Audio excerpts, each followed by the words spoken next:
Growing up, like as a teenager, I think I was just really into subcultures, regardless of like punk or skateboarding or graffiti. I liked all that sort of stuff, and tattooing seemed to cross over all of those things. And I was always into drawing and painting and stuff like that. So yeah, it just seemed like a good progression, and was still underground and a bit, I guess dangerous. Yeah.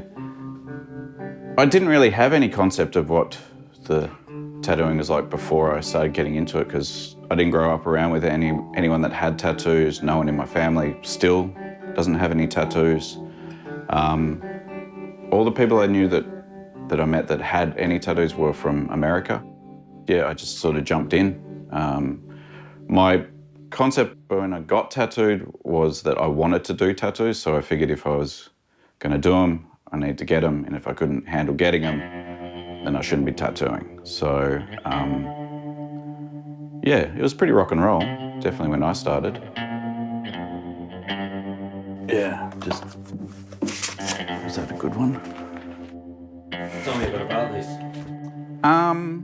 This is just like stuff that I do when I'm not busy, just to kind of keep the mind ticking over and to get the ideas out.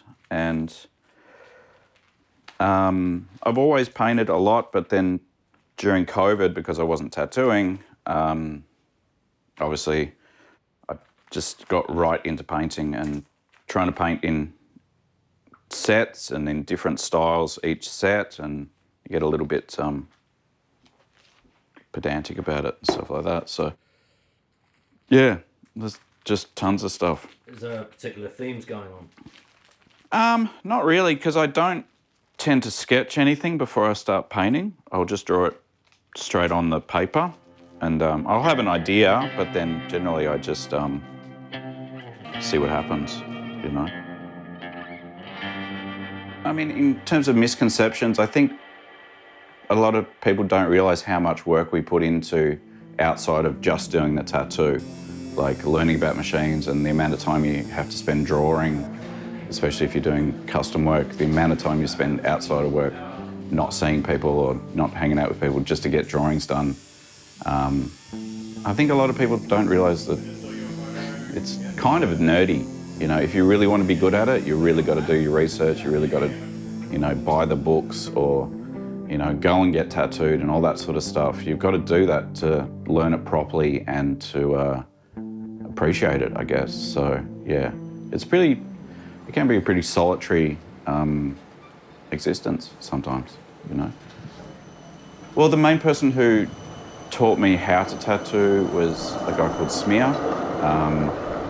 And yeah, he definitely probably taught me more about rock and roll and partying than actually tattooing, but it was definitely like part and parcel of if you were going to do it, you had to do both. So yeah, which, I think sadly is not as prevalent as it used to be, because yeah, it was definitely pretty wild and a lot of fun.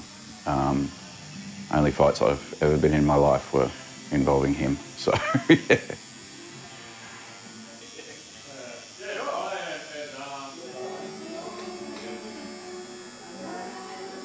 But yeah, I guess it's still there. I feel like that spirit is still there, and that's why I like being in tattoo shops. It's like the crazy people you meet, the things that happen, the music. When the shop's really busy, it's awesome. It's a great environment because it kind of has all of that sort of rock and roll, band, circus, street life sort of all rolled into one thing. And working in St Kilda, you definitely still get that.